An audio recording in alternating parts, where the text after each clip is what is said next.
Lep pozdrav in lep večer vsem skupaj. Dragi umetnik, skladatelj, profesor, dragi Tomaž, iskrene čestitke za tvojo nagrado, ki si jo prejel v letošnjem letu. V imenu publike, v imenu ravnateljice Univerzitetne knjižnice Maribor, doktorice Zdenke Petermanec, ki se opravičuje, danes ni z nami, pa seveda tudi v imenu župana Mestne občine Maribor, ki se je opravičil za svojo odsotnost.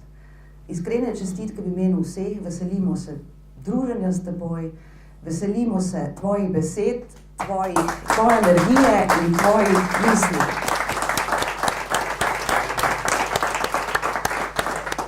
Hvala lepa, lep dober večer.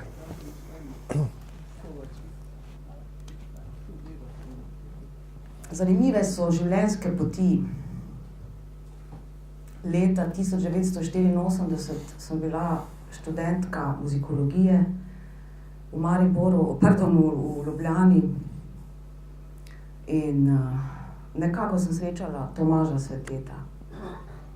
Naredila sem z njim prvi intervju za Glasbeno mladino Slovenije, bil je študent že na Dunaju, čeprav je hotel, kolikor vem, najprej študirati muzikologijo. Danes sva spet skupaj, to je naj drugi intervju v življenju, ampak pomeni, da sva se oba očitno pravilno odločila za svojo študijsko pot. Tomaž se je namreč odločil, da gre potem študirati na Akademijo kompozicijo, dirigiranje, ki jo je končal, seveda z uspehom, na kar je nadaljeval študij na Dunaju, še z večjim uspehom. Tam je končal ponovno kompozicijo, magistriral iz kompozicije, številna izpopolnjevanja pri raznih skladateljih, magistriral je tudi iz dirigiranja pri raznih dirigentih in veliko tega se je še zgodilo do današnjega trenutka. Ampak začnimo pri začetku. Tomaž velja za posebneža v sodobni slovenski glasbi, za individualista. Velja za skladatelja, ki se spontano spogleduje z eklekticizmi historičnih avantgard, vendar jih ne sprejema, presnavlja jih po svoje, išče svojo pot ves čas, išče pot do glasbe skozi ruševine, bi tako lahko rekli, serialne glasbe, najnovejših avantgard, ki so, oziroma nenehnih avantgardnih vzponov in padcev in biti nov, biti poseben. Ob tem je vsako njegovo delo globoko prežeto s sporočilnostjo, široko, humanistično. Dokazuje diapazon skladatelja, ki ni le umetniški, ampak tudi miselni, filozofski, razmišljujoč, večni iskalec večnih resnic in zanima me, kako, Tomaž, postaneš tako uspešen skladatelj, tako razgledan človek in humanist. Namreč Tomaž govori več jezikov, piše svoje librete, prevaja svoje librete,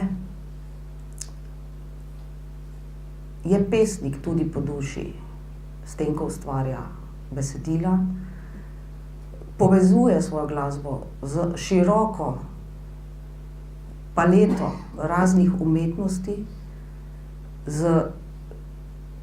vpenjajo v širok diapazon zgodovinskih, filozofskih, socioloških, če hočete, konotacij. Kako se je začelo, Tomaž? Kakšni so bili tvoji pogoji, recimo v tvoji matični družini?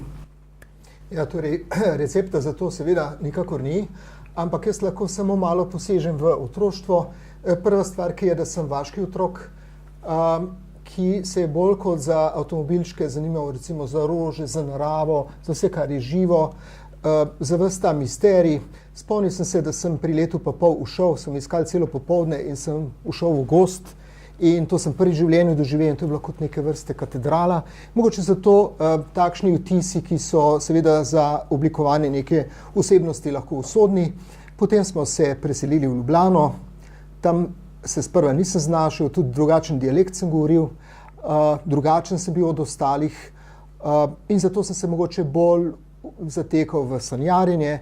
Pri 9 letih sem napisal svoj prvi sonet v stilu Puškina z filozofsko tematiko. Pri 10 pa je prišlo do glasbenega navdiha oziroma do začetka glasbene invencije in sicer je bil povod za to ali razlog, da sem se zaljubil v svojo sošolko. In potem se je zgodilo na ljubljanskem barju, bil sem seveda sam in je prišel navdih. In od takrat naprej mi to potem ni več dalo miru. V glasbeno šolo nisem hodil, pač pa sem hodil v klasično gimnazijo, oziroma v osnovno šolo, že takrat se učil latinščine in imel neko željo biti vseved, obvladati vse, se spoznati na vse in seveda potem na srečo potem sem zašel v skladateljske vode. Bil sem pisatelj v osnovni šoli, vodilni pisatelj še pri 10-11 letih.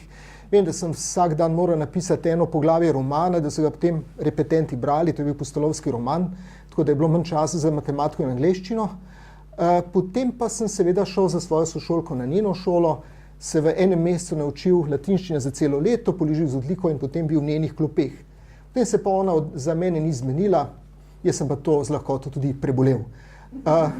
Ko sem pa prišel na novo osnovno šolo, pa nisem več ta pisateljski junak, ampak je tista učiteljica, ki je bila sicer dobra razredna mati, pa je mogoče ne manjkalo širine, moj spis fantazijski ocenila z nezadostno in tu se je moja pisateljska kariera ustavila. Pač pa smo imeli verjetno dobre učitelje glasbe, ki so nam veliko vrteli Belo krajino oziroma Kozinovo simfonijo, Ilova gora in seveda ta ekspresivna linija, ki se tako vzpenja nad celim orkestrom, Kozinove simfonije, ta je mogoče name potem usodno vplivala, da sem rekel, da bi želel postati skladatelj. Tako kot potem še na muzikologiji 3. simfonija Prokofjeva. Skratka, nikakor ne gre tukaj za neko sintetično kariero, sintetično ustvarjanje nekega talenta, za nekega mozartovskega talenta, ampak enostavno se je stvar zgodila sama od sebe in glasba me je poiskala. In česarkoli sem se lotil na področju glasbe, sem obvladal z lahkoto, je bilo zame samoumevno in potem sem študiral najprej muzikologijo, predtem jasno šel v glasbeno šolo. To je bila spet kriva neka deklica, ki me je nagovorila, če hočeš postati skladatelj, pa moraš se učiti teorije pa klavirja, da zapišeš vse te svoje silovite ideje in potem sem seveda tudi pri klavirju dosegal kmalu zelo dobre rezultate, študiral potem muzikologijo.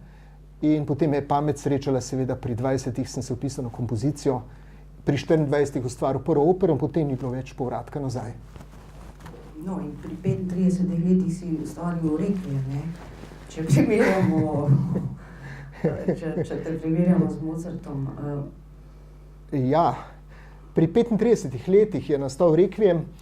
In sicer je šlo tu res za neko epohalno delo, za veliki orkester, za 2 zbora, za 2 ansambla, za soliste in to sem tudi pisal po naročilu Austro-Mehane. Tudi moja življenjska situacija je bila takrat precej, bom rekel, zanimiva. Imel sem neko finančno stisko in sem tudi delal precej, poklical, zamenjal, opravljal. Med drugim sem tudi delal v Hiši Marije Pomočnice na Dunaju kot glasbeni terapevt. To je bila samo ena od mnogih služb, ki sem jih opravljal. In hkrati snoval Rekviem. In ga potem seveda izvedel 7.12.91 v Pragi v cerkvi Marija Snežna. Takrat sem tudi že slutil, seveda, da bo prišlo do usodnih sprememb v naši domovini. Takrat sem slutil, da bo prišlo do usodnih sprememb v naši domovini. In zdi se mi, da sem neki mali kamenček muzike je bil v smislu prispevka k slovenski samostojnosti tudi skozi moj Rekviem, ki je v bistvu zelo tragično zasnovan, ker takrat, ko sem ga pisal in končal, še nisem vedel tudi izida teh dogodkov in te vojne, ki se je pri nas dogajalo na srečo v manjšem obsegu. Ja, in to je bilo tudi neke vrste tekmovanje z Mozartom. Na en način. Na drugi strani pa seveda tudi sem uporabljal različne stile, to je neke vrste polistilistika in konec konca sem prišel do tega zaključka, da je vseeno, kakšen stil in kakšno tehniko uporabljaš. Rezultat je zmeraj isti, odvisno od ideje. In ideja je tisto osnovno gonilo, vsebina in ideja. Vse drugo je sekundarnega pomena. Hvala. Med študijem si srečal veliko pač mentorjev, profesorjev, skladateljev, dirigentov. Na Akademiji za glasbo si bil v kompozicijskem razredu Daneta Škerla, pa pri Nanutu si diplomiral dirigiranje, pa na Dunaju je bil glavni profesor seveda tvoj Friedrich Cerha, pa potem Dieter Kaufmann, pri katerem si se izpopolnjeval v elektroakustični glasbi, pa magistriral si, pa seveda tudi iz dirigiranja se je izpopolnil. Zanima me, kateri od teh profesorjev, ali prav gotovo vsak ti je dal nekaj, je najbolj zaznamoval tvojo nadaljnjo skladateljsko pot? Ja, to je na vsak način bil Friedrich Cerha. Ljubljanska akademija je pač bila dovolj dobra za pridobitev nekih osnov, za neke, bi rekel, osnovno obrtno spretnost. Potem pa sem čutil seveda željo, veliko željo in tudi potrebo in nujo, da grem študirati tujino k nekemu uveljavljenemu evropskemu skladatelju, ki mi bo odprl tiste zadnje skrivnosti, do katerih se sam nisem mogel dokopati, in to je seveda na vsak način bil Friedrich Cerha.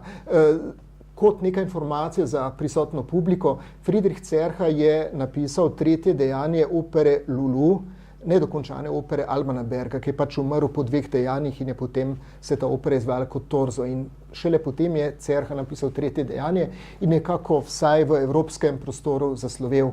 Bil je seveda izvrsten pedagog in jaz sem k njemu prišel k opernemu komponistu kot operni skladatelj, ampak on ni pustil, da pišem velike forme, da pišem opere, ampak me je usmeril v komorno glasbo, da se nekoliko discipliniram. Med drugim pa je tudi ta svita, ki jo je živa izvedla zadnjič 9. januarja, pa tudi nastala pod njegovim mentorstvom. Tudi to je res in ta je daleč od kakršnega koli vpliva druge dunajske šole. Pa vendar jasno, skozi kontakt s Cerho je prišlo tudi do nekega stika z drugo dunajsko šolo, do soočenja s tem. Kako je bilo pa z dirigentsko kariero potem po študiju tvojo? Ja, torej po študiju sem seveda živel oziroma jedel plesniv kruh svobodnega umetnika in to ne v Sloveniji, ampak celo na Dunaju, kjer je bil ta kruh še toliko bolj plesniv in bolj skopo odmirjen. In sem počel vse možno, kot sem že prej rekel, delal sem kot terapevt v norišnici, delal sem kot zavarovalničar, konkuriral sem za prodajalca klobas, pa nisem bil sprejet zaradi pomanjkljivega znanja nemščine, na primer, ne. Čeprav sem vmes že znal pisati virtuozne sestavke v nemškem jeziku in blestev v nemških krogih, ampak to so pač te, bi rekel, ta nasprotja v življenju, ki se človeku dogajajo. In seveda sem tudi dirigiral, učil klavir in dirigiral v Singkreis Währing v 18. okraju in sem mnoge oratorije, mnoge maše potem izvedel z orkestrom, solisti, z zborom, seveda. V glavnem je bil to radijski orkester, ki je prišel tako za svojo dušo igrati, pa za manjši honorar ob nedeljah. Tako da sem si tu nekako tudi pridobil izkušnje. Vrhunec dirigiranja in skladanja pa je seveda bil Requiem. Potem, ko sem pa dobil tu zaposlitev, pa seveda sem se posvetil pedagoškemu delu in jasno sem tu lahko samo še komponiral. Se je moja umetniška ustvarjalnost osredotočila samo še na komponiranje. Moram pa omeniti tudi to, da je življenje skladatelja in podskladatelja izjemno trnova. In da recimo biti profesor ali predavatelj za teoretične predmete ali pa za kompozicijo na fakulteti pravzaprav sanjski poklic enega skladatelja, ker mu le omogoča eno varnost in tudi ga hkrati obvezuje, da mora napredovati vsakih 5 let, da napreduje višji naziv in za to napredovanje pa mora ustvariti toliko in toliko umetniških del in jih tudi javno producirati.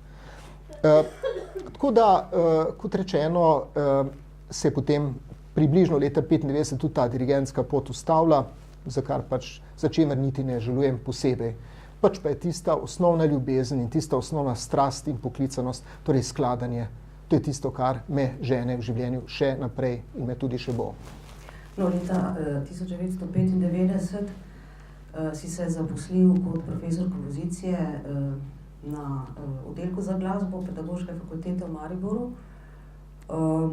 Takrat kot docent seveda in leta 2006 si bil že redni profesor, kar pomeni, da si zelo hitro napredoval tudi v akademski karieri, kar seveda ni nenavadno glede na tvoje številne izvedbe, pa kritike, tiske in tako naprej. Ker si omenil Friedricha Cerho, predlagam, da prisluhnemo odlomku skladbe iz tistega časa, da dobimo občutek, kako približno je izgledala njegova glasba, skladateljeva glasba za časa študija pri Friedrichu Cerhi. Gre za orkestralno delo L'Amour d'amour. L'Amour sul mar. Sul mar, Ja, pardon.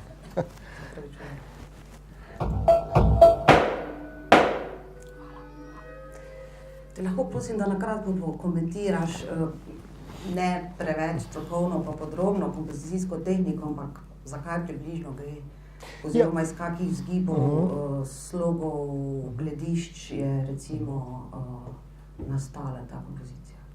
Ja, nastanek je zelo zanimiv in zelo simptomatičen. In sicer je šlo tu za mednarodno publiko. Za mednarodno publiko v Ljubljani. Kako pa to?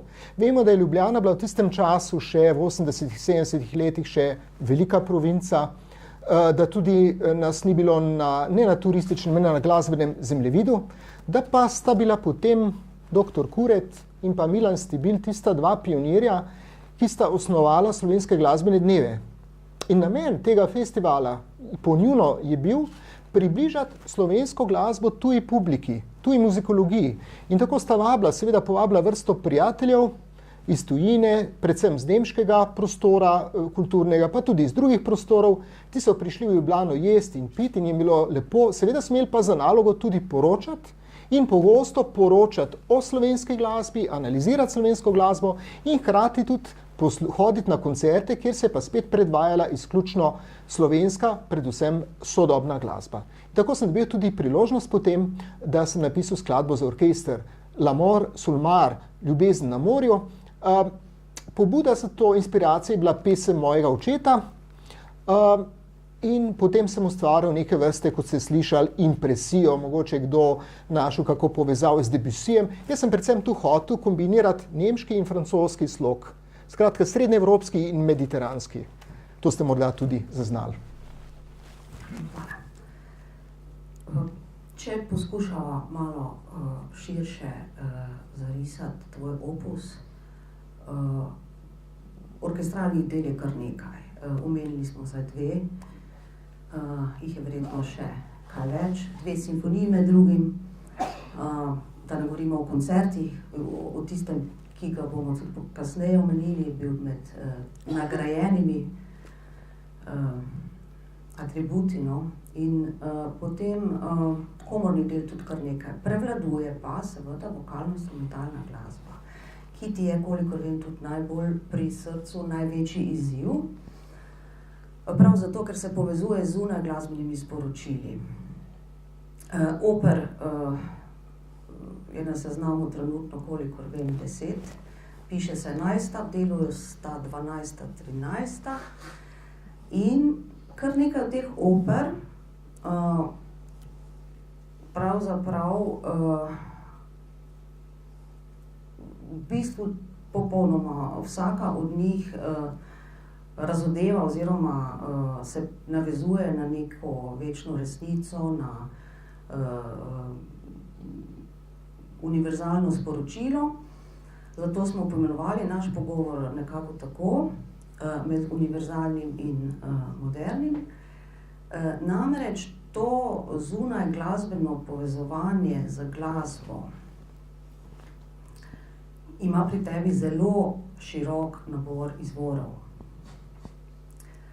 Eden od teh je zagotovo grška mitologija, antična drama, In mislim, da so kar 3 opere do zdaj nastale na teh temeljih.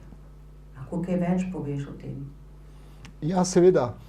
Torej, tu ne gre toliko za antično mitologijo, kot gre bolj za platonizem, za neoplatonizem, za renesanso humanizma in seveda za Platonove tekste. Vsaj 2 teksta sta Platonova, en tekst je od Sofokleja oziroma od Dominika Smoleta. In gre za prvo opero tega cikla, ta se mi zdi eno najpomembnejših, pa meni najljubših del, to je bilo delo Kriton. In zdaj se je to delo Kriton rodilo zelo enostavno. Operne direkcije pri nas, tako mariborska kot ljubljanska, so zaklepale mojo opero Pesnik in upolnik v predale in jih nikakor niso imele namena tudi izvajati. Jaz sem to vedel in sem nekako začutil, da je moja situacija tu, kar se tiče izvajanja del, brezizhodna, in sem pričel sanjariti in sem se sprehajal ob Dravi, predvsem po Koblarjevem zalivu, in sanjaril o tem, da bom mogoče nekoč zmagal na nekem mednarodnem tekmovanju z opero in da bo v tem vsem žal, tako po otroško. In sem imel s seboj drobno knjižico Platona, Platon, med drugim tudi njegov dialog Kriton. Kriton, ki govori o Sokratovi smrti oziroma o njegovih zadnjih 3 dneh življenja in o tej usodni odločitvi, ali izdati filozofijo ali pa ravnati pragmatično in rešiti svojo kožo in s tem izdati tudi filozofijo. Vemo, kako se je Sokrat seveda odločil in potem se je naenkrat ta dialog začel prelivati v glasbo. In potem je prišel nasprot, seveda, vizija, je bila nek zbor, ki je pel Sokrat, ti ne boš 3. dan umrl, in se rekel, opala, tu pa je nekaj, v tej melodiji je nekaj čudnega. To ni Schönbergova 12 tonika, to je nekaj drugega. To je verjetno Josef Mathias Hauer in potem sem seveda se tudi s to tehniko seznanil, kakorkoli že. In potem mi naenkrat pride razpis iz Graca, Univerza v Gracu in dežela Štajerska, razpisujeta mednarodno tekmovanje v operni kompoziciji, s točno tako približno zasedbo, kot je meni ustrezala. Sem to poslal na razpis, prvih 20 minut glasbe, šel predavati v Ameriko in pozabil na vse skupaj. Dokler me niso v Ameriko klicali, sem prišel med prve 3, da naj pač delo dokončam in prvo nagrajeno delo bo seveda doživelo tudi izvedbo. To se potem, seveda sem dokončal delo in se je to tudi zgodilo. In to je bila seveda vsaj leta 2015 kultna drama, takrat jeseni, v Gracu, tudi avstrijska kritika glasbena je označila kot najboljše delo takrat, kot vrh tega festivala Steirischer Herbst. Nekateri protagonisti oziroma protagonistke so bili prisotni tu na tej izvedbi in to je bilo res eno veliko doživetje. Potem pa smo tudi po zaslugi takratne urednice, gospe Ivanke Ploj, poslovenili Kritona in ga izvedli na slovenskih glasbenih dnevih leta 2003. In to je bilo spet eno srečnih sodelovanj med radiom in slovenskimi glasbenimi dnevi oziroma festivalom. To je bil torej Kriton, to je bila ta zgodba. Potem pa sem seveda napisal kasneje še apologijo h Kritonu in potem Antigona, ampak verjetno bi o Antigoni najbrž spregovorili ločeno. Ja, se strinjam. Skratka, začelo se je pa že leta 1980 s tvojo televizijsko opero, Kralj Neuhaus. Takrat si bil še študent Daneta Škerla, če se ne motim. Ja, torej Dane Škerl je bil, jaz ga imam v dobrem spominu, seveda, ampak nekoliko sem imel sam probleme, ko sem študiral sploh na tej akademiji. Nekako sem takrat pričel piti, ker sem rekel, če ne bom pil, ne bom zvozil te akademije. Ne? Ker če bom 100% možganov šel skozi, potem pač ne bo šlo.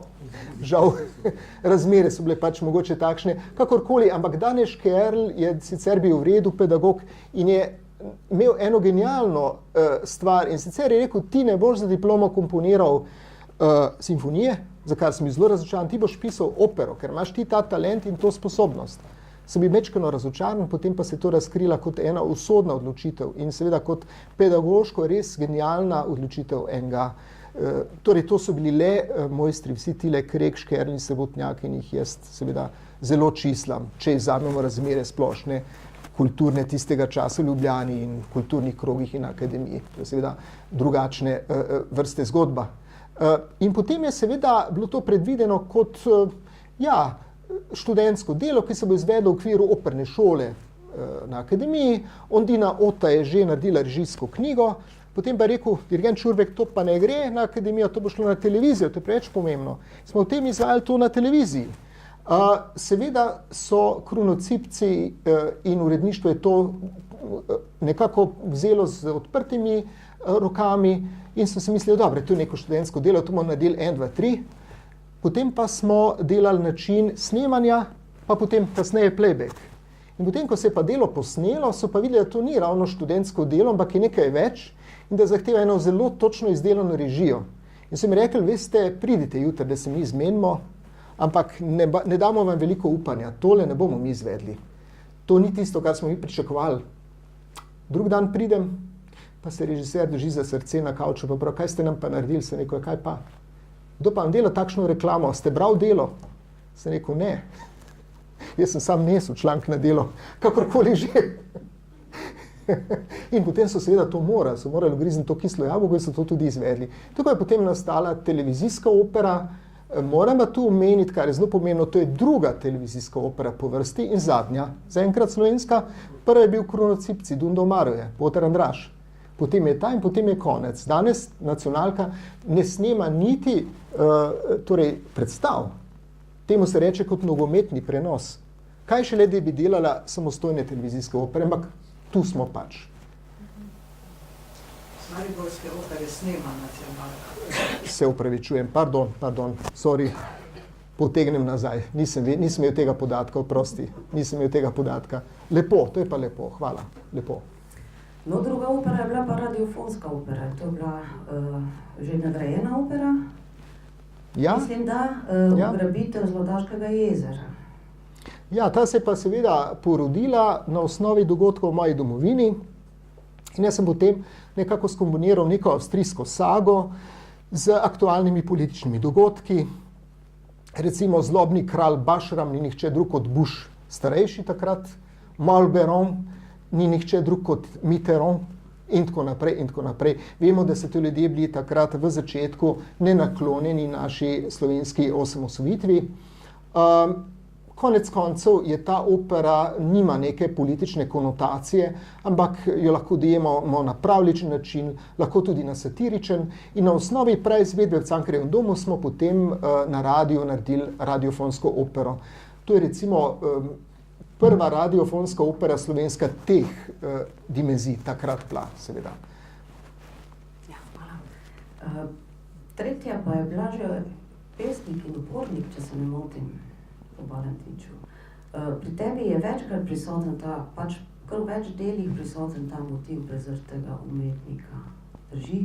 To drži, seveda. Čeprav se verjetno ti ne počutiš takšne. Ne, jaz se ne, me pa prizadene, torej bolj me prizadene tuja bolečina, pa tuja krivica kot lastna. To je mogoče zveni nenavadno, ampak tako je, mogoče umetniško čisto razumljivo.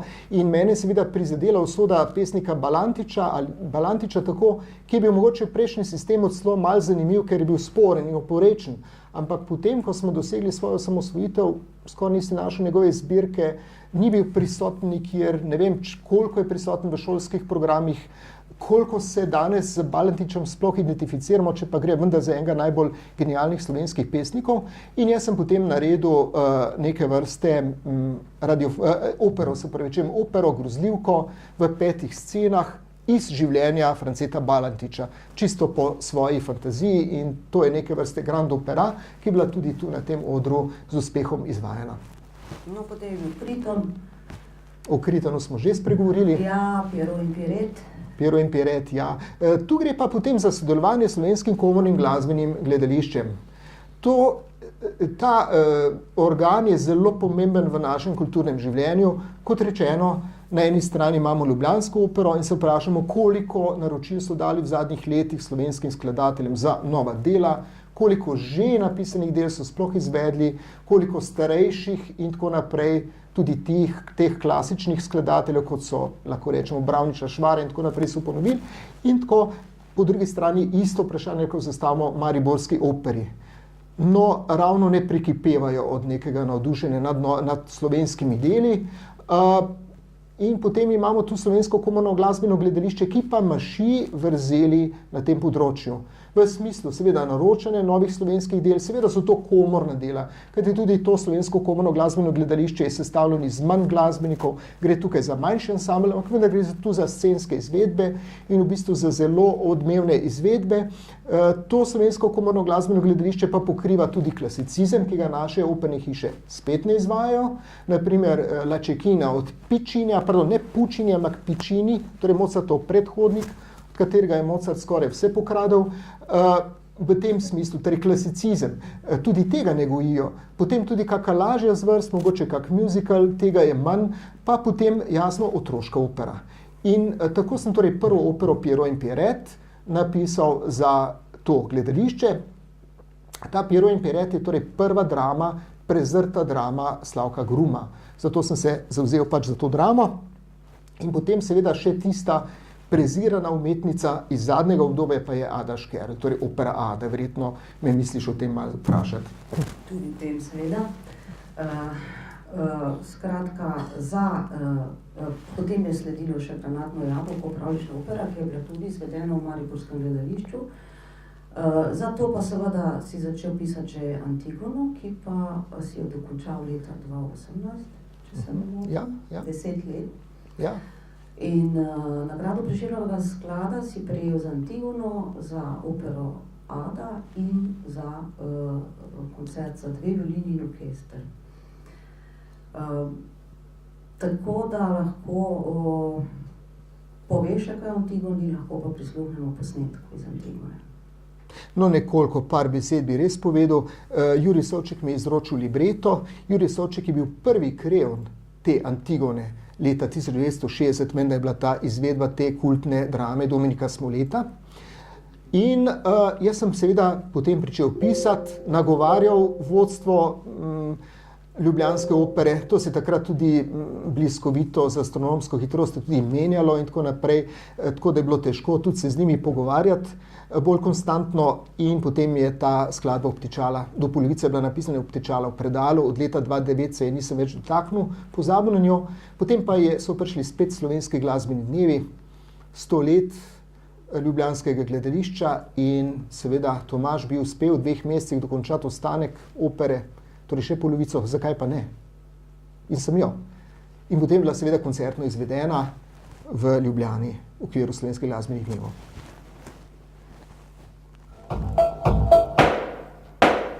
Hvala. K nagradi se bomo še vrnili. Zdaj bi pa prebrala tvoje besede, ki si jih zapisal v avtorski CD De Profundis, kjer je 6 tvojih skladb. Franz Marc, slikar in soizdajatelj almanaha Der Blaue Reiter, je želel s svojo umetnostjo ustvariti simbole, ki bi našli mesto na oltarjih bodočih duhovnih religij. Podobno se sprevrže moj skladateljski akt, nabit z religiozno intenzivnostjo, v neke vrste očiščevalni obred. V najstarejšem programu nemškega idealizma lahko preberemo: in nazadnje ideja lepote v višjem platonskem pomenu besede.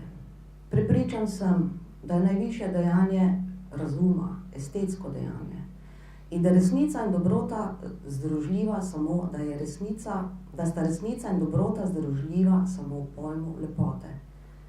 Poezija bo na koncu spet, kar je bila na začetku, učiteljica človeštva. Skratka, te, ne bom rekla večne resnice, večni pojmi, ki jih poskušamo razumeti in doumeti in se jim približati, so v središču tvoje pozornosti, kot so resnica, lepota, dobrota in tako naprej. Jaz vidim to univerzalnost tvoje glasbe, povezovanje ravno s temi idejami.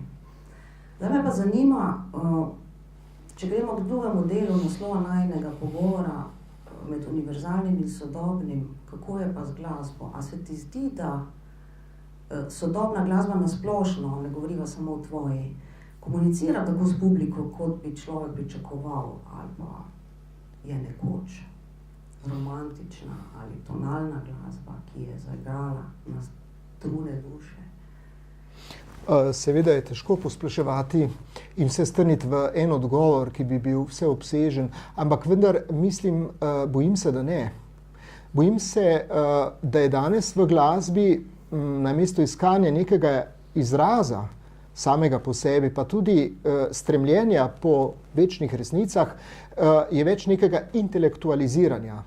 To vprašanje sem ravno dobil strani novinarja z Dela, ki je objavil z mano intervju, in to se mi je zdela odlična iztočnica. Intelektualiziranje na splošno v umetnosti. Mogoče je to v nekem govornem teatru lažje, v glasbi težje. In potem mi je bilo žal, da je ta novinar že šel, ker bi mu še nekaj odgovorov postavil, oziroma odgovor na njegovo vprašanje.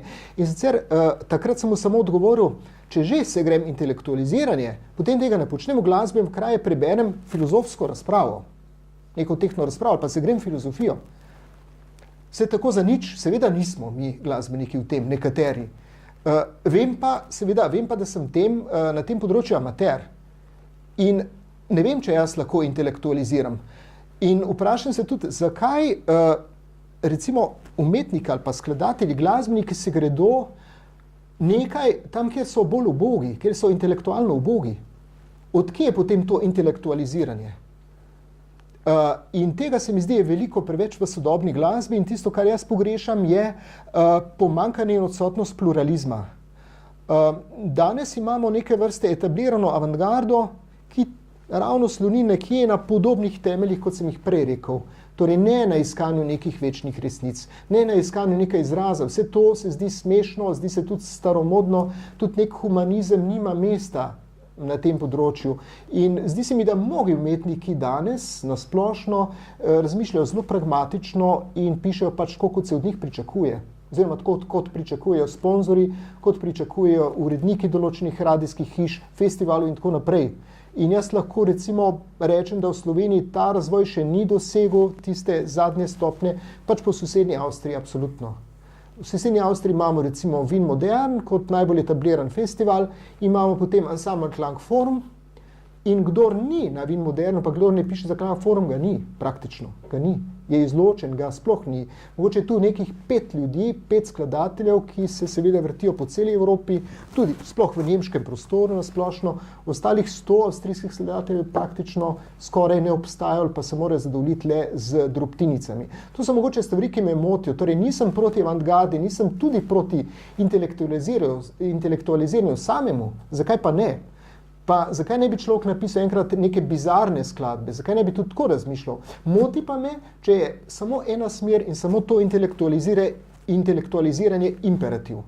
To je pa potem podobno, kot smo imeli v Darmstadtu, v obdobju Darmstadtske avantgarde, če nisi tako komponiral, te ni bilo in konec. To so zdaj te iztočnice in to temelji seveda tudi na tem, kar je tvoja specialnost, verjetno se da povezati z Adornovsko zmoto. Mogoče boš pa o tem kaj povedala. Pravzaprav mislim, da je vse to skupaj dediščina Novodunajske šole. Novodunajska šola je bila najbolj avantgardna, tista, ki še danes velja, da je naredila največji prelom s tonalno glasbo. In zagotovo je bila med najbolj radikalnimi modernisti, če govorimo o krogu skladateljev na Dunaju, ki so bili židovskega rodu, Schönberg, Berg in Webern. Ampak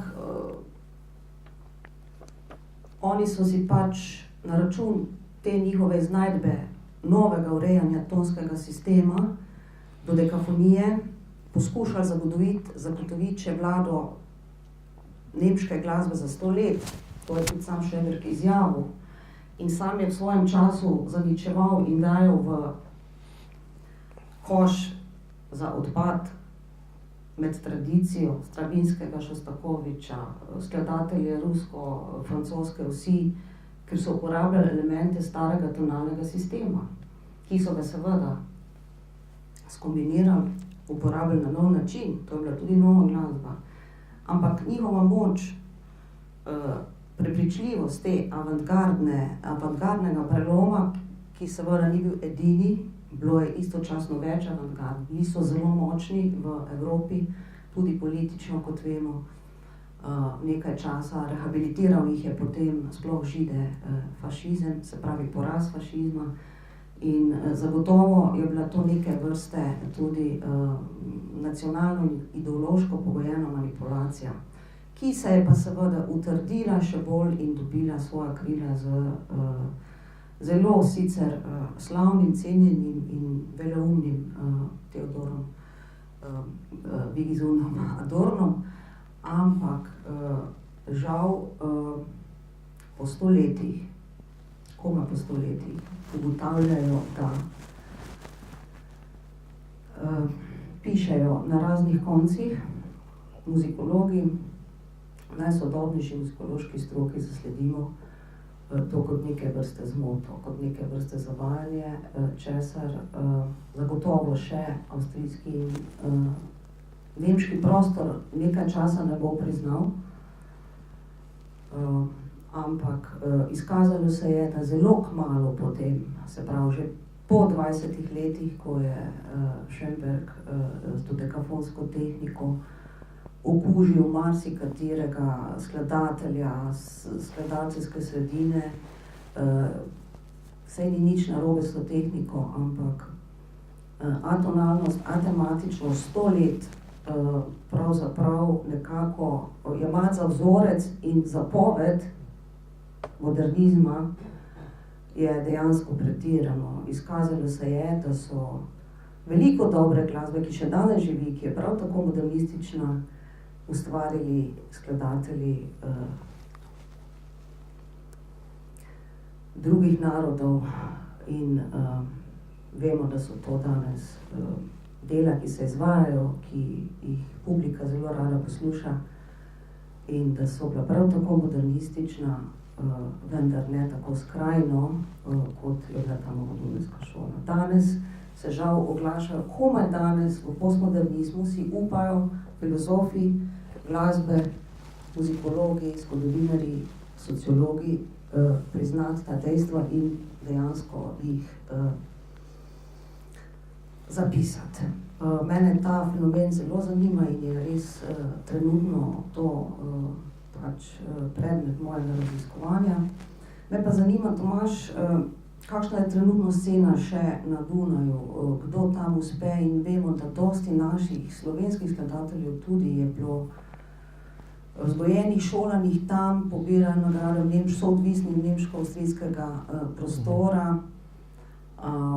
In me zanima, ali velja dejansko še tam takšna zapoved komponiranja, da komponiraš tako ali pa te ni, kot si treba. Ja, hvala lepa. Bom takoj odgovoril na to vprašanje, vendar bi le k tvojim izvajanjem nekaj pripomnil. Namreč nič ni narobe z drugo dunajsko šolo. Nič ni narobe ne s Schönbergom, ne z ekspresionizmom, celo ne z 12-tonsko tehniko. Ampak narobe je nekaj z ideologijo in s tem, da se to zapoveduje. Narobe je tisto največ zlast naredila Adorno in Talhaus v 20. stoletju. In tu gre iskat nekje neko težnjo, gre prvi za imperativ prevlado novonemške šole.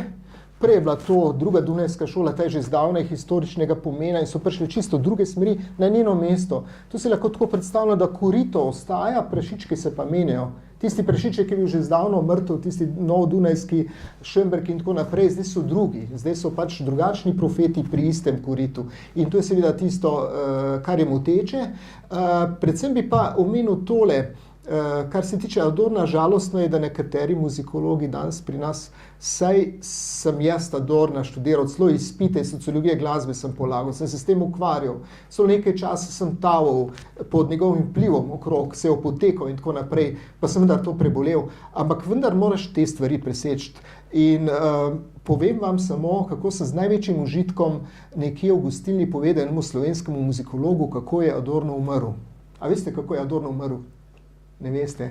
Torej, Adorno je bil v 68 letih, tematika je bila 68 leta, bil izjemno blizu študentskemu gibanju. Tudi študenti so ga imeli radi, on je njih vplival na filozofski način seveda. Študente pa je bolj zanimivo, kak Che Guevara in Vietnam in podobne stvari, skratka. In potem so se seveda tudi eno drugega skozi te študentske nemire oddaljevali.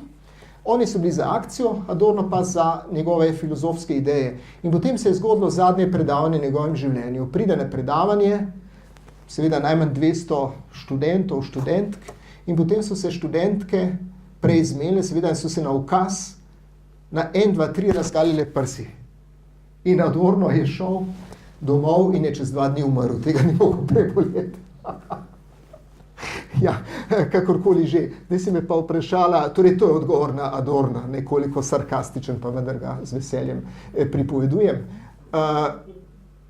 Zdaj bi pa seveda tisto, seveda se danes kompozicija, predvsem na Dunaju, ne vem kako je v nemškem prostoru, nisem toliko obveščen, ampak najbrž predvidevam, predava na takšen način, da moraš komponirati tako in moraš pisati na ta kvazi avantgardni način, če ne te ni. Imaš verjetno profesor že za časa študija, ampak pardon, res je, eno sem ozdravil, eno študentko sem ozdravil, te je študirala v Gradcu pri Friedrichu Hassu, bila je sprejeta kot velik talent, neka Prekmurka je bila. In potem se je seveda pri njemu potem ustavilo, ker je on zahteval od nje, da komponira moderno in moderno to si ti. To je pač njegovo videnje. Če komponiraš drugače, potem to nisi ti. V redu. Kakorkoli že ni šlo in potem je pri meni poslušala kot naša slušateljica predavanja Jozef Matijas Havri, njegova tehnika. In ko smo komponirali na Havrijev način, je rekla, profesor, odprlo se mi je. Začela sem spet komponirati. Torej, ja, to zagotovo obstaja. To zagotovo obstaja, da je treba pač upoštevati določene zapovedi v estetskem smislu, sicer ne moš niti končati študija. Kaj šele, da bi se recimo potem lahko uveljavljal. V Avstriji ne vem, kdo se uveljavlja. To je, da je bil recimo, meni da je bil Žuraj na Wien modern, Globokar na Wien modern, Zanč, ampak to ni neko pravilo. Ne. Je pa tu nekje 5 avstrijskih skladateljev, ki se izvajajo cel čas in seveda na veliko. Med drugim tudi moj profesor Cerha, bivši. Hvala. Če se vrnemo k nagradi Prešernovega sklada, nagrajena je bila tudi skladba, koncert za 2 violini in orkester, ki jo je izvedla med drugim oziroma svojim mentorjem tvoja hči Lalita.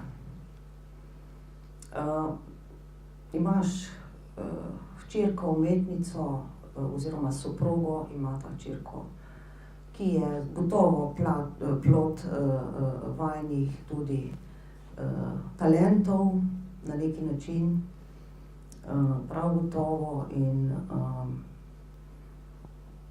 namreč tvoja soproga je tudi pevka, izvrstna pevka, šolana, koncertna, kolikor vem, ne vem kako je zdaj, če še kaj nastopa.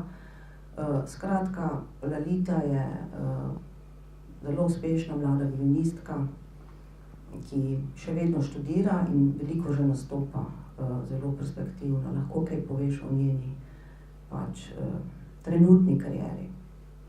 Ja, kot rečeno, jaz sem lahko samo vesel in ponosen na eni strani na njo, po drugi strani pa mi nekateri vemo, kakšne so usode, kakšne so pota glasbenih talentov, predvsem mladih, in nekje imaš tisto obdobje do konca, mogoče bi rekel do kakega 18. leta, ko je v ospredju samo inštrument in vaden inštrument in vse drugo v ozadju. Zdaj, za časa študija pa vse druge stvari prihajajo v ospredje, šele to da potem neko polnokrvno umetniško zrelost in osebnost. In tega se neverjetno veselim, da nastopa tako solistično kot solistično z orkestrom ali v orkestru, če je potrebno, in tudi v smislu komornega muziciranja. Tako da sem resnično nad njenim razvojem navdušen. Ne morem drugega reči, je pa ona zvesta interpretinja mojih del. Je že nekaj mojih del lepo izvedla. Višek je verjetno zaenkrat ta koncert za 2 violini in orkester. Ta koncert je bil izveden tudi v Kijevu. Ta koncert je izvedel tudi ljubljanski radijski simfonični orkester in posnetek obstaja na britanskem radiju BBC. Izvajali so tudi na švedskem, če se ne motim. In prosim, da prisluhnemo. Igrata Lalita Svete in njen mentor Arkadij Vinokurov. Kaj pa počne Tomaž Svete v prostem času? Marsikaj. Predvsem pa se seveda glede kondicije, ki jo potrebuješ pri ustvarjanju, ukvarjam športom, karate, že 10 let, počasi proti črnemu pasu lezemo, pa seveda tajski boks, ki mi je karate nekako premalo glede kontakta, tako da imam včasih kar 2 treninga na dan, kar zna biti naporno še za mlade, ampak nekako zdelujemo, skratka je treba postaviti telo na preizkušnjo in tudi če po 6. letu izvrstno gre. Pa seveda sprehodi v naravi, literatura, ja. A te lahko nekaj prosimo? A nam lahko pri klavirju demonstriraš, kako se ti porodi kratka misel? Kratka misel. V tem trenutku? V tem trenutku. Sam to ne bo ravno tonalno, verjetno. To pa... Ja, se ne gre. Zakaj ne? Ja, to pa ne vem. Se ne sliši. Ja, čakam. Ups, tu so gumbi. Aha. Pardon. Ja, to pa... Zdaj pa vre, mogoče že. Ne vem, karkoli. Ne vem. Ja. Čakaj. Še zmeri ne. Kako komponiraš? Ja, sam ne gre. Gre. A gre? Okej.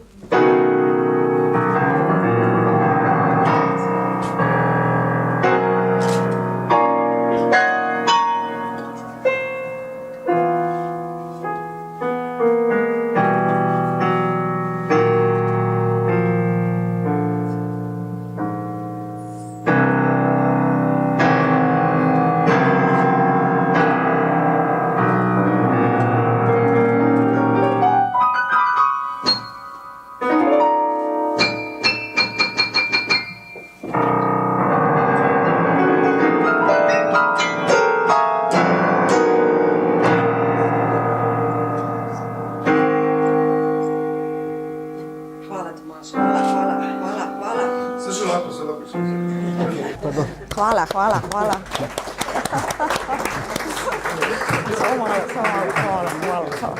Vstati se moraš. Ja, da ne boš sedel na tem. Ja, izvoli. Pravzaprav zdaj veš, zakaj smo klavir postavili sem, ne? Ja. Ne, pa ne veš. Dobro. Klavir smo postavili klavinovo v prostor zato, ker ti želi tvoja sodelavka nekaj podariti. Aha. In sicer izredna profesorica Adriana Magdovski je cel teden študirala drugi stavek tvoje druge sonate za klavir solo, Passacaglia, ki traja 3 minute. Adriana, prosim.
No, to je bilo med sodobnim, ne med univerzalnim, ne. Zahtevna skladba. Tomaž, jaz se ti zahvaljujem v imenu publike, v imenu Univerzitetne knjižnice Maribor, Kluba prijateljev in mojem imenu za tale pogovor. Želim ti še veliko ustvarjalnega navdiha, veliko zanimivih idej, ki prav gotovo vrejo v vsakem trenutku v tvoji glavi in hočejo na plan. Hvala lepa. Hvala lepa.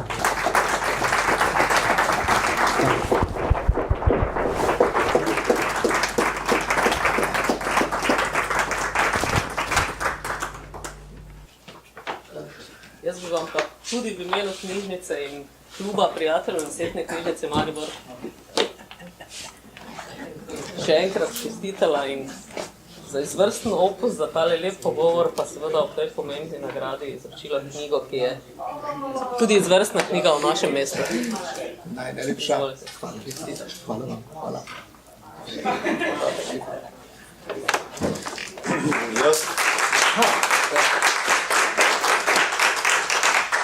Jaz pa bi v imenu Kulturnega centra Maribor se gospodu Tomažu Svetetu izredno zahvalil za odlično sodelovanje ob izdaji CD-ja Pierrot in Pierret, sem prav izgovoril.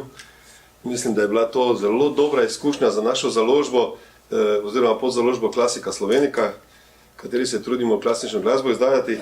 Tukaj pa eno skromno darilo za nagrajenca, torej gramofonska plošča, vinilna gramofonska plošča, ki smo jo izdali danes v nakladi številka 1.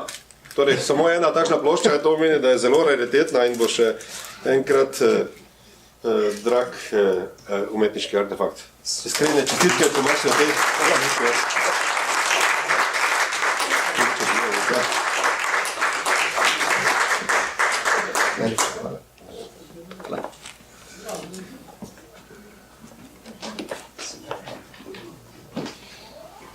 Hvala za pozornost, vsem in lep večer.